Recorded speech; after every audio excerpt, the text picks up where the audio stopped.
Здравейте на всички, които искат да се учат да шият гоблени.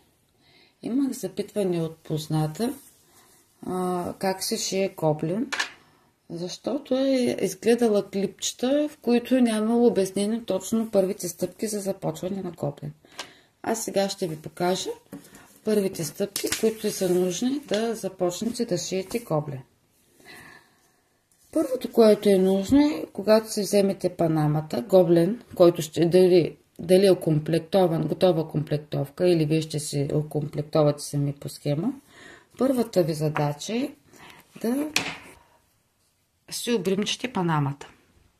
Това означава, ето така, с такова възълче, през няколко реда, на различни редове, през няколко дъбки, ето така, няма нужда да се стараете, да се бине цялото парче панама.